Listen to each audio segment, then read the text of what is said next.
नमस्कार साथियों, मैं आपका दोस्त गुलशन कुमार आज फिर आ गया हूं आपके सामने एक ऐसी बेहतरीन जानकारी लेकर जिसके माध्यम से आप अपने जीवन में ऊंचाइयों को छू सकते हैं, अपने बिजनेस को फर्श से अर्श तक ले जा सकते हैं और अपने जीवन में आने वाली सभी फाइनेंशियल मुसीबतों का सामना करके अपने जीवन को खुशहाल बना सकते हैं। तो साथियों, आज का टॉपिक बड़ा ही महत्वपूर्ण है और इस टॉपिक को पूरा सुनने के लिए, देखने के लिए, समझने के लिए इस वीडियो को अंत तक देखें। और उससे पहले मेरा आप सभी साथियों से निवेदन है, इस तरह की महत्वपूर्ण जानकारियों को समय समय पर प्राप्त करने के लिए आप अपने इस YouTube चैनल को लाइक करें, सब्सक्राइब करें और शेयर करें ताकि यह महत्वपूर्ण जानकारियां समय समय पर हमें प्राप्त हो सके। तो साथियों, आज का विषय बड़ा ही महत्वपूर्ण विषय है कि हमें अपने जीवन में लोन कब लेना चाहिए, क्यों लेना चाहिए और कितना लेना चाहिए। साथियों, हमारे इर्द गिर्द कई बार हमें यह सुनने को मिलता है कि लोन मत लेना, लोन लेने से आप डूब जाएंगे, लोन लेकर के आप अपने जीवन में फाइनेंशियल मुसीबतें खड़ी कर लेंगे। तो साथियों, मेरा मानना यह है कि यह सभी समस्याएं तब आती है जब आपको यह नहीं पता होता है कि लोन कब लेना चाहिए, क्यों लेना चाहिए और कितना लेना चाहिए। तो साथियों, आज मैं आपको बताना चाहूंगा कि लोन तब लेना चाहिए आपको जब आपको यह मालूम हो कि मैं एक अमाउंट जो लोन की ले रहा हूं और कितने इंटरेस्ट पर, ब्याज पर वह राशि मैं ले रहा हूं और उसकी कितनी EMI है और क्या अमाउंट है, और वो जो धनराशि आप लेंगे लोन की, उस धनराशि को आप कहां पर कैसे इन्वेस्ट कर रहे हैं या कहां लगा रहे हैं, कहां खर्च कर रहे हैं, ताकि उस धनराशि के माध्यम से आप जितनी किस्तें बैंक को चुका रहे हैं, क्या उस किस्त से ज्यादा आपकी रिटर्न आ रही है या नहीं आ रही है। अगर आपने मान लीजिए 1,00,000 रुपया बैंक से लिया और उसकी किस्त 4,000 रुपए आपकी बनी और आपने 1,00,000 रुपया लगाकर कोई बिजनेस शुरू किया या किसी ऐसी जगह इन्वेस्ट किया जहां से मासिक आपकी 6,000, 7,000, 8,000 यानी 4,000 से इतनी ज्यादा कि आप आराम से अपनी किस्तें चुका पाएं और किस्तें चुकाने के बाद एक आपके पास में इतना मासिक अमाउंट बचे जिस अमाउंट से आप अपने जीवन में ग्रोथ हासिल कर सके। और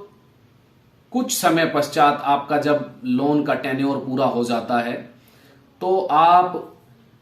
इतनी धनराशि जुटा पाए कि नेक्स्ट टाइम आपको लोन लेने की आवश्यकता न पड़े।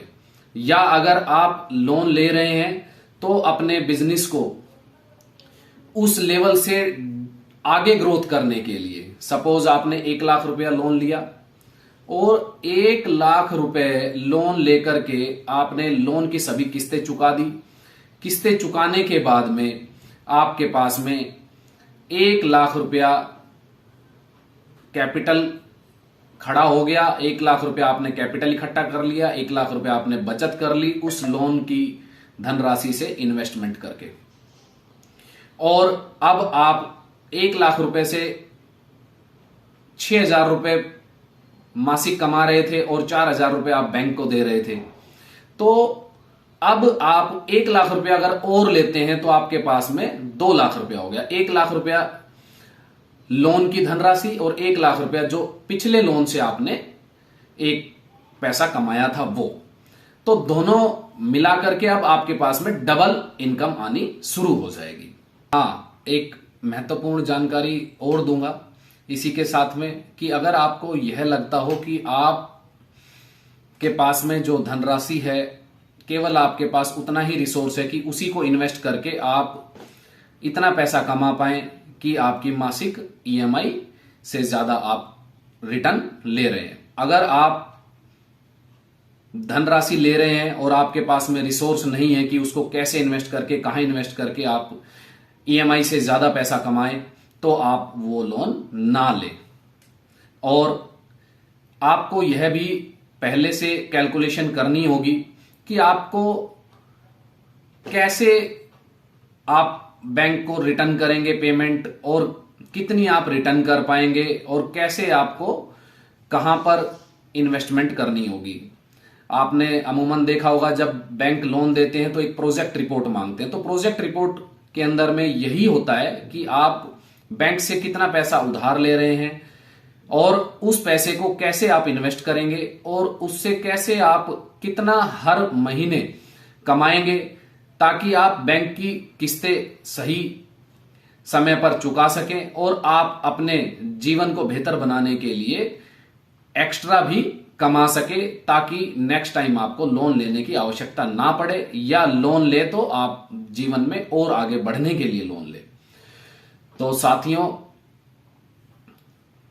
आगे से आप ध्यान रखें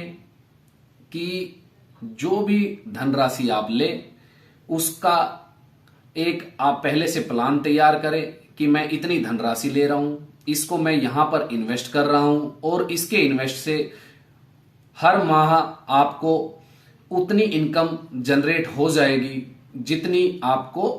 लोन की ईएमआई चुकानी है, और साथ में नेक्स्ट टाइम आपको लोन ना लेना पड़े। उसके लिए आपके पास में किस्तों के अलावा एक अलग से बचत हर महीने आ रही है। और एंड में एक और महत्वपूर्ण मैं इसमें पॉइंट ऐड करूंगा, वो यह है कि मान लीजिए आपने अनुमान के आधार पर आपने इन्वेस्टमेंट कर दिया कहीं पर और आपको रिटर्न उतनी नहीं आई, या आपके जो आंकड़े हैं जिनके आधार पर आपने कैलकुलेशन की कि इतना लोन लेकर के इतनी मैं मासिक आमदनी कर लूंगा, इनकम कर लूंगा और ऐसे ऐसे लोन का पैसा मैं पे कर दूंगा, और बाद में किसी कारणवश वो आपकी कैलकुलेशन कहीं गलत हो जाती है या कोई ऐसी समस्या आ जाती है कि आप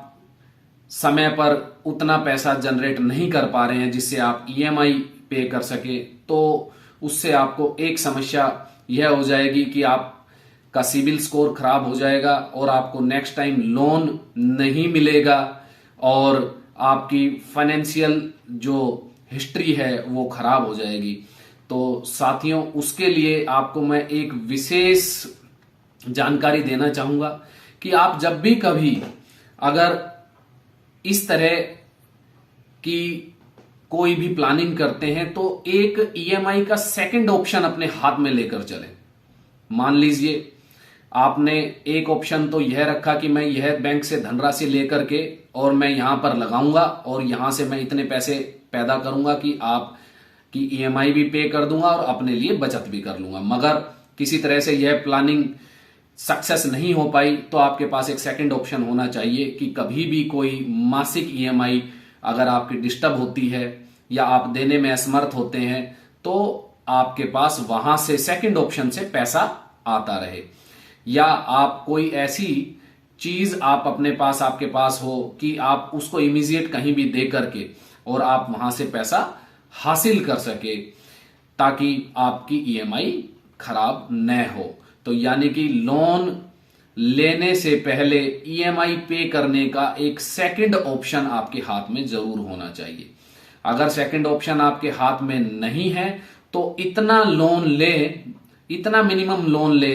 कि जिसको आप इधर उधर से अपने यार दोस्तों रिश्तेदार से आप लेकर के समय पर उसकी ईएमआई चुका दें, और स्थिति सुधरने पर आप अपने जानकार यार दोस्त रिश्तेदार की पेमेंट भी समय पर कर दें ताकि उनको भी समय पर उनका पैसा मिल जाए और आप भी उस क्राइसिस से बाहर आ जाएं। इस तरह का कोई भी सेकंड ऑप्शन आप ले सकते हैं। तो साथियों, अगर आपको यह जानकारी अच्छी लगी हो तो अन्य अपने सभी साथियों के साथ शेयर करें। और अंत में फिर एक बार रिक्वेस्ट करूंगा कि इस तरह की बेहतरीन जानकारियों को पाने के लिए अपने चैनल को सब्सक्राइब जरूर करें और अपने सभी साथियों को शेयर करें। सब्सक्राइब करने के लिए आप उन सभी साथियों को कहें ताकि उन सभी साथियों को इस तरह की जानकारी समय समय पर मिलती रहे। धन्यवाद साथियों।